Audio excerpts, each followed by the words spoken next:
दिक्कत है एफसीआरए।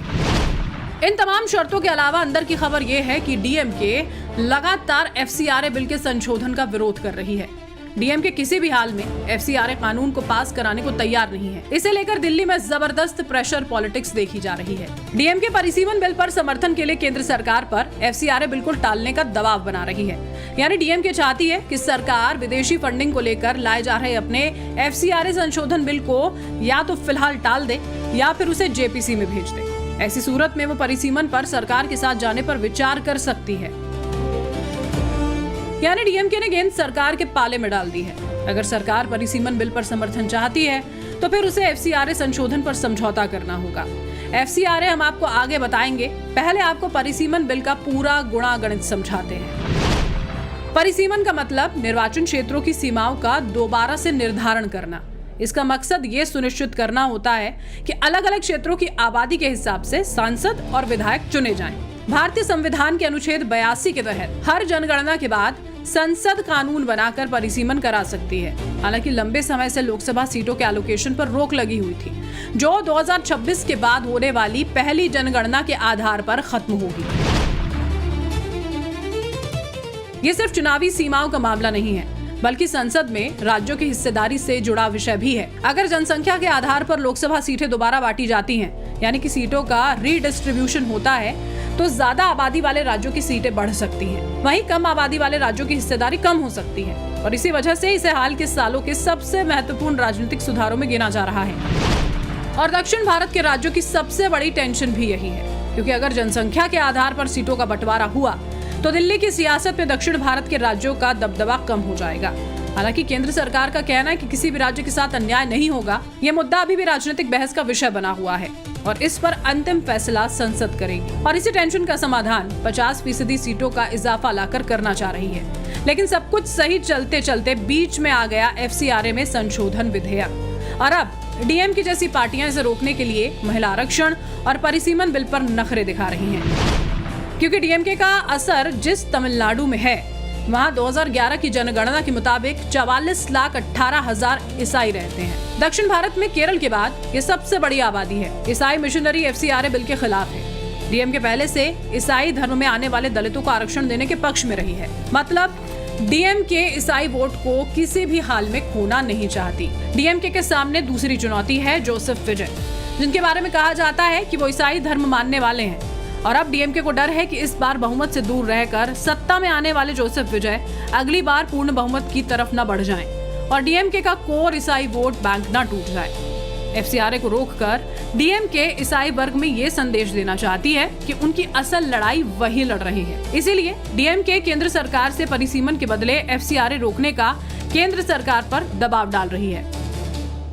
सरकार के लिए सबसे बड़ी दुविधा है, क्योंकि परिसीमन और महिला आरक्षण के लिए संविधान संशोधन होगा। संविधान संशोधन के लिए सरकार को 2/3 बहुमत लोकसभा और राज्यसभा में चाहिए। 2/3 का मतलब लोकसभा में 360 सीट। अभी सरकार के पास सब मिलाकर 318 सांसद हैं, यानी 42 सांसदों की कमी अभी सरकार को है, जिसमें से 22 डीएमके के पास हैं। अगर डीएमके पाले में आ जाती है तो सरकार को सिर्फ 20 सांसदों की जरूरत पड़ेगी। शरद गुट के 8 सांसद भी महिला आरक्षण और परिसीमन पर साथ आ सकते हैं। समाजवादी पार्टी चाहती है कि परिसीमन 2027 के यूपी चुनाव के बाद लागू हो। इसके बाद सरकार के पास महज 12 सांसदों की कमी रह जाएगी, जो निर्दलीय और कुछ विपक्षी सांसदों के एब्सेंट रहने से पूरा हो सकता है। यानी इस गणित में डीएमके बड़ा खिलाड़ी है। लेकिन सरकार के लिए एफसीआरए संशोधन विधेयक डीएमके को दूर ले जाने वाला फैसला हो सकता है। पर एफसीआरए को सत्ता पक्ष जिस तरह संस्कृति बचाने का मंत्र बता रहा है, उससे ये नहीं लगता कि सरकार इस विधेयक पर पीछे हटने वाली है। सत्ता पक्ष की तरफ से बीते 2 दिनों में सामने आए कुछ बयान भी सुनिए। देखिए, एफसीआरए कानून तो बहुत जरूरी है और सदन में आशा करता है हम लाएगा उस कानून। कारण फॉरेन फंड जिस ढंग से आ रहा है वो यहीं पर जो उग्रवादी लोग हैं उसको प्रोत्साहन दे रहा है। इसीलिए सिर्फ बंगाल के लिए नहीं, पूरा देश के लिए एक खतरनाक चीज बन गया। इसीलिए इस विषय पे सदन का सारे लोगों को सोचना चाहिए। हमारे सभी बिल राष्ट्र के हित में होता है। ये मोदी सरकार कोई भी बिल हो, चाहे सामाजिक हो और अर्थनैतिक हो, तो उसी तरीके से हमने सब बिल लाया है और सब बिल को बहुत सोच समझ के लाया जाता है। इसीलिए आपने देखा हमारा मैक्सिमम बिल ही सिलेक्ट कमेटी में नहीं गए, वो सीधा यहाँ से पास होकर जा रहे हैं। तो स्वाभाविक तौर पर बहुत सोच समझ के माननीय प्रधानमंत्री जी उस दिशा में कदम रखते हैं जो जनता के हित में और देश के हित में। कोई भी कानून है समय समय पर उसमें चेंज की आवश्यकता पड़ती है। लगा कि इस एक्ट के कारण और भी धर्मांतरण की चीजें बढ़ती हैं, देश तोड़ने वाली साजिशें जो है उस माध्यम से जो है यहाँ पैसा भेजने का प्रयास करती हैं। एक ही एड्रेस जो एड्रेस जो है पता नहीं चला, उसमें जो है 20,000 करोड़ रुपए आए और उसका सारा काम जो है केवल धर्मांतरण था। तो इस सारे चीजों पर जो है भारत में भारत के लोगों का अधिकार है, बाहर के लोगों का अधिकार नहीं है। कोई विदेशी तो यदि एक्टिव होते हैं तो ये गलत है। और इसलिए जो अखबारों में पढ़ा है मैंने, मिजोरम के चीफ मिनिस्टर का जो बयान है, ये FCRA बिल जो है ये पास होना जरूरी है। और इस देश में जितने पॉलिटिकल पार्टी है उनको विदेशी ताकतों से अलग हटकर देश के कानून को बनाने का प्रयास करना चाहिए और उसमें सहयोग करना चाहिए। सत्ता पक्ष के सांसद FCRA को सीधा धर्मांतरण गैंग से जोड़ रहे हैं और देश में बड़े पैमाने पर हिंदू धर्म के खिलाफ साजिश की वजह विदेश से चंदे के नाम पर आने वाले धंधे को बता रहे हैं। एक हकीकत ये भी है, भारत में आंकड़ों के हिसाब से सिर्फ ईसाई आबादी सिर्फ और सिर्फ 2.3% है। लेकिन कई संगठन ये दावा करते हैं कि ईसाई धर्म अपना लेने वाले करोड़ों परिवार खुद को ऑफिशियल गणना में हिंदू बताते हैं, क्योंकि जो दलित, आदिवासी या OBC परिवार ईसाई धर्म अपनाता है, अगर वो कागज पर ये दर्ज करवा देगा तो उसका आरक्षण का लाभ बंद हो जाएगा। अब इस डर से कोई धर्म परिवर्तन की बात मानता नहीं। भारत में राष्ट्रीय स्वयंसेवक संघ जैसे संगठन, वनवासी कल्याण परिषद जैसा मंच बनाकर सामाजिक तौर पर धर्म परिवर्तन को रोकने के लिए लगातार काम भी कर रहे हैं। लेकिन जमीन पर काम करने वाले इन संगठनों के कई लोगों का कहना है कि ईसाई मिशनरीज पैसों के दम पर धर्म परिवर्तन को बढ़ावा देते हैं। कई बार इसी वजह से झड़प और हंगामे की खबर कई आदिवासी इलाकों से सामने आती रही है। मतलब FCRA में सख्ती सरकार को कई दक्षिणपंथी संगठन धर्मांतरण के खिलाफ उठाया जाने वाला फैसला मानता है। सरकार के विदेश मंत्रालय ने साफ कर दिया कि FCRA पर क्या फैसला होगा ये देश की संसद तय करेगी। जहाँ तक विधायी मामले का सवाल है और भारत के अपने विधायी मामलों का सवाल है, ये हमारी अंदरूनी खुद का मामला है जिस पे हमारी संसद उस पर निर्णय लेती है। मैं आपको यह भी बताना चाहता हूँ कि दुनिया में कई एक ऐसे राष्ट्र हैं, देश हैं, जिसमें अमेरिका भी शामिल है, जो विदेशी कोष को, विदेशी फंड्स को विनियमित करते हैं। ये बयान असल में अमेरिकी सांसदों की धमकियों के जवाब में आया है, क्योंकि अमेरिका के कई सांसद FCRA संशोधन बिल को लेकर भारत को धमकियां दे रहे थे। भारत अमेरिका के रिश्ते बिगड़ने की बात कह रहे थे और इन सब को ईसाई धर्म से जोड़ रहे थे। हालांकि भारत में पूरा मामला सियासत पर निर्भर है। FCRA संशोधक विधेयक के लिए सरकार को सिंपल बहुमत चाहिए, जो सरकार के पास है। यानी ये बिल कभी भी आसानी से पास कराया जा सकता है। हो सकता है सरकार FCRA के मुद्दे पर अब भी हैंड ब्रेक लगा दे, परिसीमन और महिला विधेयक के मुद्दे पर DMK का साथ लेकर गाड़ी को टॉप गियर में पहुंचा दे। बाकी FCRA की कहानी सरकार कभी भी लिख सकती है और इसीलिए मॉनसून सत्र का अगला हफ्ता सियासत के कई रंग और पैतरों की गवाही बनने वाला है। आगे आगे देखिए होता है क्या। पाठशाला में अब उस समुद्र मंथन का चैप्टर जो देश के एनर्जी सेक्टर में सबसे बड़ा अमृत साबित हो सकता है। अब तक आपने पुराणों में देवता और राक्षसों के बीच हुए समुद्र मंथन के बारे में सुना होगा या पढ़ा होगा, जिसमें से 14 रत्न प्रकट हुए थे और अंत में अमृत की प्राप्ति हुई थी। अब हजारों सालों बाद भारत एक और समुद्र मंथन करने जा रहा है। फर्क सिर्फ इतना है कि इस बार मंथन होगा एनर्जी के लिए, ऊर्जा के लिए। भारत के समुद्री इलाकों के बेसिन में करीब 60 नए कुओं की ड्रिलिंग की जाएगी। यानी समंदर की गहराई में उतरकर खोजा जाएगा वो खजाना जो देश की एनर्जी सिक्योरिटी की तस्वीर बदल सकता है और आत्मनिर्भर भारत को बना सकता है।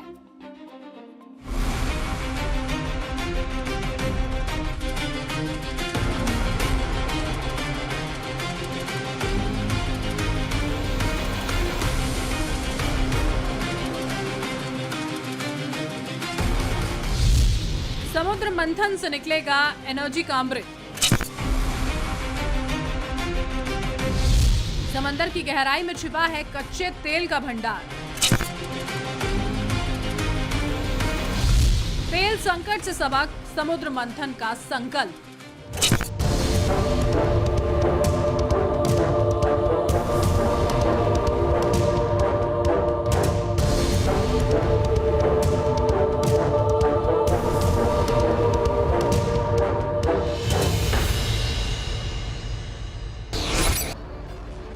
ईरान युद्ध की वजह से आए तेल संकट से पूरी दुनिया को ये सबक मिल गया है कि दूसरों के भरोसे इस तेल संकट से लड़ा नहीं जा सकता है और इसीलिए खुद को आत्मनिर्भर बनाना होगा। हॉर्मुज़ स्ट्रैट पर अमेरिका और ईरान के बीच टकराव के कारण हजारों ऑयल शिप्स फंसे हुए हैं। ऐसे संकट के दौर में पीएम मोदी मिशन समुद्र मंथन लेकर आए हैं। अब इस मिशन के लिए केंद्र सरकार ने 84,000 करोड़ रुपए की लागत से समुद्र मंथन मिशन को मंजूरी दे दी है। पीएम मोदी की अध्यक्षता में केंद्र कैबिनेट ने पेट्रोलियम मिनिस्ट्री की समुद्र मंथन स्कीम को मंजूरी दी है और इसकी कुछ जरूरी बातें आप जान लीजिए। ये देश का अब तक का सबसे बड़ा नेशनल ऑफशोर एक्सप्लोरेशन प्रोजेक्ट यानी कि समुद्र और गहरे पानी के इलाकों में कच्चे तेल और गैस ढूंढने की योजना है। भारत के तट से लगे करीब 10 लाख वर्ग किलोमीटर के एक्सक्लूसिव इकोनॉमी जोन यानी EEZ में ये एक्सप्लोरेशन हो सकेगा। इसमें तेल के कुल 60 कुएं तैयार किए जाएंगे। एक कुआं तैयार करने में करीब 1200 से 1400 करोड़ रुपए की लागत आएगी। 1192 से 1431 करोड़ रुपए तक। इसमें 50% खर्चा सरकार उठाएगी और बाकी खर्च सरकार के साथ मिलकर इस प्रोजेक्ट पर काम करने वाली कंपनियां उठाएंगी।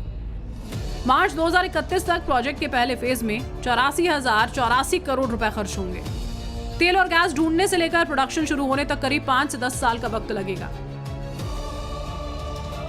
सरकार का कहना है कि देश में तेल और गैस के जो पुराने कुएं हैं उनमें उत्पादन हर साल लगभग 6% कम हो रहा है और इसीलिए नए कुओं की खोज करना जरूरी है ताकि उत्पादन बढ़ाया जा सके। प्रोजेक्ट समुद्र मंथन के सफल होने से भारत का कच्चे तेल का इंपोर्ट बिल करीब 1 लाख करोड़ रुपए तक घटाया जा सकता है।